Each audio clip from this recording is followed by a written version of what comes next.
예, 최근 기준금리가 인하되면서 은행에 이렇게 목돈 맡기가 쉽지 않습니다. 왜냐하면 예금금리가 턱없이 낮기 때문이죠. 그러다 보니까 많은 분들이 좀 금리 높은 곳을 찾아서 갑니다. 이에 따라서 증권가에서 내놓고 있는 ELS 상품 많이 들어보셨죠? 이 상품이 인기를 끌고 있다는데 이렇게 높게는 연 10%에 달하는 그 수익률을 제공하다 보니까 그만큼 위험도 같이 따르고 있다는데요. 유주한 기자가 보도합니다.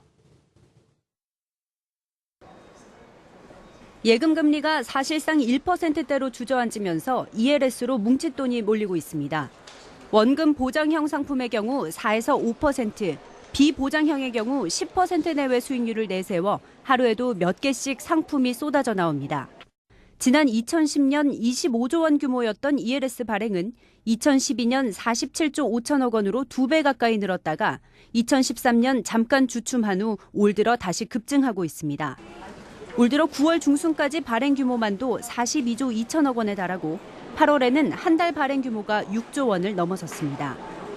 뜨거운 인기에 힘입어 증권사뿐 아니라 보험사에서도 관련 상품을 만들고 자산운용사에서도 ELS에 투자하는 펀드를 출시하기도 했습니다.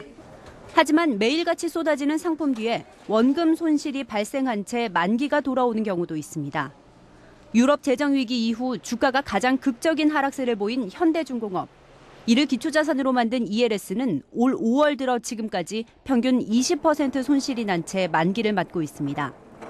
증권가에서는 현대중공업을 포함해 주가가 많이 떨어진 LG화학과 SK이노베이션 등을 기초자산으로 활용한 종목형 ELS는 내년까지 만기가 돌아오는 물량이 각각 2조 원 이상이 될 것으로 추산합니다.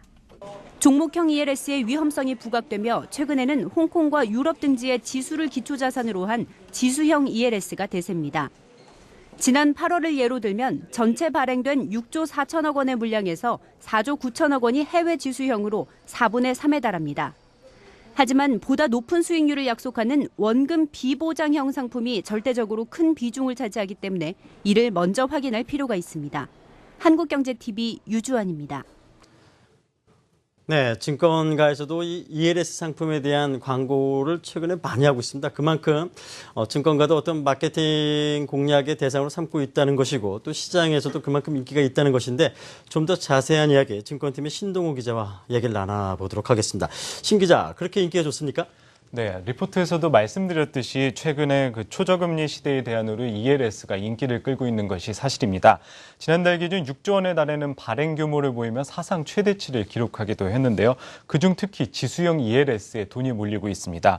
앞서 보았듯이 종목형 ELS의 경우는 원금 손실이 발생하며 투자자들의 피해가 최근 속출을 하고 있습니다. 좀 더 자세히 살펴보면요, 이 종목형 ELS는 금융위기 직전 전체 ELS 발행 액수의 60%에 달할 만큼 또 한 달에 많으면 1조 원 이상씩 팔려나가는 등 한때 시장을 주도했었는데요.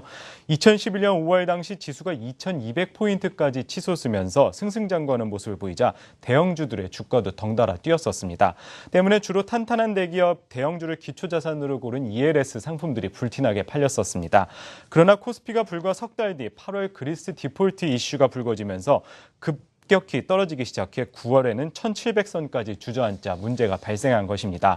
당시 코스피 상승세를 주도했던 차화정, 즉 자동차나 화학 정유주들 중에 화학이나 정유 업종의 대표 종목들이 시장의 영향으로 주가가 고꾸라지자 이를 기반으로 한 ELS 또한 영향을 입어 투자자들에게 대규모 손실을 안겨다 준 것입니다.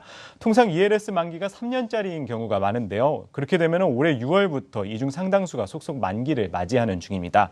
이들을 기초자산에 포함시킨 ELS들은 줄줄이 50%에서 70% 이상 손실을 확정 중이고요.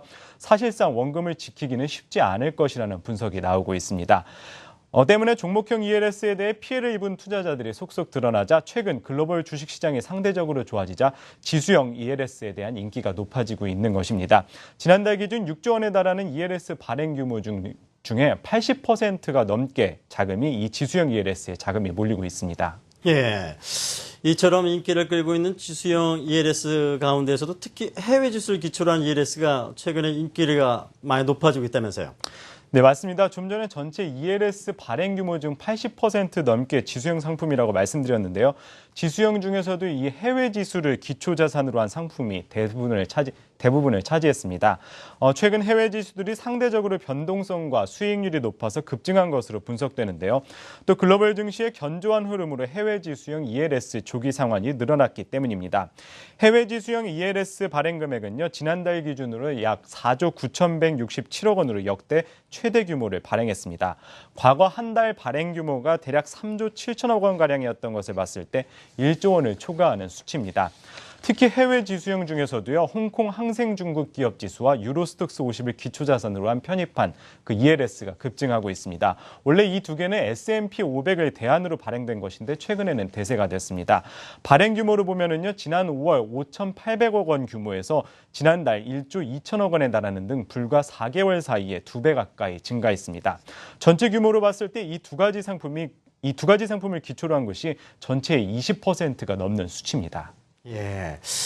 이게 뭐든지 쏠림 현상, 편중된 것은 이에 따른 또 뭔가 부작용이 항상 우려되는데요. 지금 말씀해 주시는 홍콩 항생지수와 유로스탁스를 기초자산으로 한 ELS가 급증하고 있다.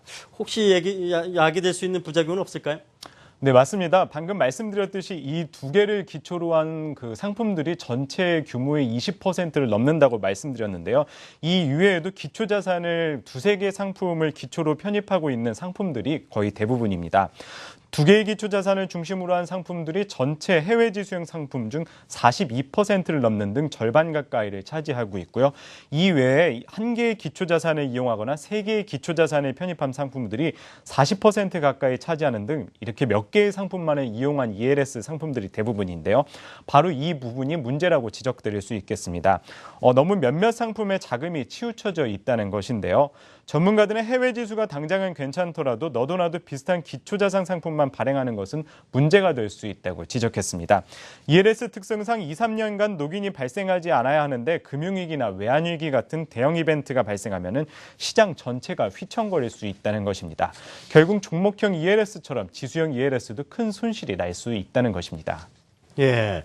그럼 이에 따른 대안이나 대책은 무엇이 있고 또 이 시장에 투자하시는 분들은 어떤 식의 투자 전략이 필요할까요?